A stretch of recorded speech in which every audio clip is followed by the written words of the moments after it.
किया आज आपने? इंस्पेक्शन करने नहीं गई थी मैं। रमेश जी जो अग्रवाल साहब थे, द्वारका प्रसाद अग्रवाल जी के पुत्र, तो उनके जो पिताश्री थे वो मेरे पिता के अच्छे हम लोग मित्रों में से हैं, पारिवारिक संबंध है। और उनका 80वां आज जन्मदिन ये लोग रक्तदान और उस उत्सव को, प्रेरणा उत्सव को रूप में मना रहे थे। जब मुझे पता चला कि यहाँ 100 बेड में रक्तदान दे रहे हैं दैनिक भास्कर के लोग, तो मैं यहाँ तो स्वतः ही आई थी।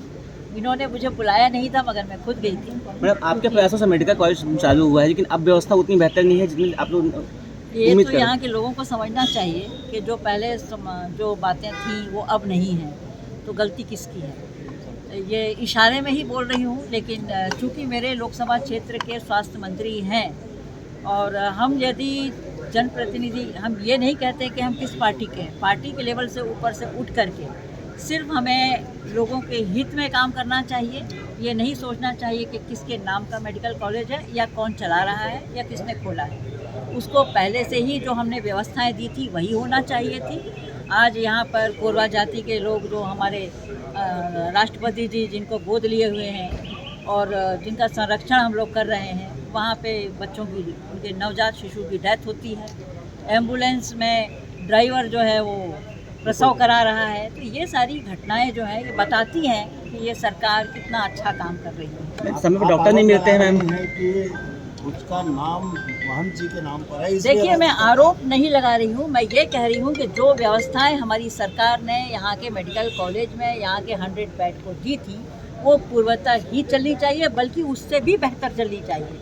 हर प्रतिनिधि, हर सरकार का ये कर्तव्य होता है कि वहाँ की जनता को स्वास्थ्य, शिक्षा, ये अपनी पेयजल, ये समस्या हमारी मतलब आने की दैनिक जीवन में काम आती है। लगातार मौतें हो रही हैं, डॉक्टर समय से नहीं मिलते हैं, नर्सों पर नियंत्रण नहीं है, जिम्मेदार किसको मानते हैं मैम? इसमें मैं समझती हूँ कि डॉक्टर्स लोग को मैं देखूंगी कि कौन सा डॉक्टर वहाँ अवेलेबल है। लेकिन यदि इमरजेंसी में यदि एम्बुलेंस में ये काम होता है तो वहाँ तो डॉक्टर नहीं पहुँच सकता ना। तो इसका मतलब क्या हुआ कि हमें सर्व सुविधा युक्त एक एम्बुलेंस की व्यवस्था देनी चाहिए।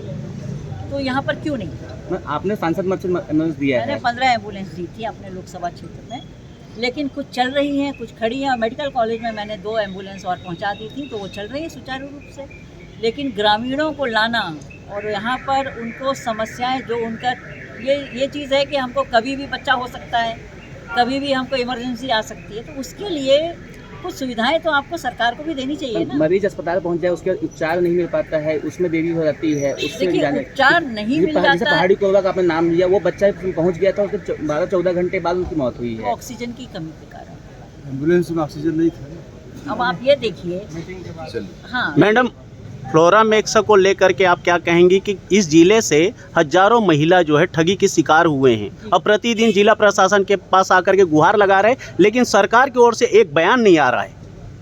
दुख तो हो रहा है, कोई आत्महत्या कर रहा है और जो ठगी गई हैं महिलाएं, खासकर जो कहते हैं महिलाओं की इज्जत करते हैं, जो उनका सम्मान करते हैं, तो वैसे ही महिलाओं को सीधी सादी होती है बेचारी, वो कैसे ठगी गई, कौन ने ठगा, इसके लिए इसके पीछे क्या कारण है, इसको संज्ञान में लेना चाहिए और सरकार को उनकी सहायता करनी चाहिए।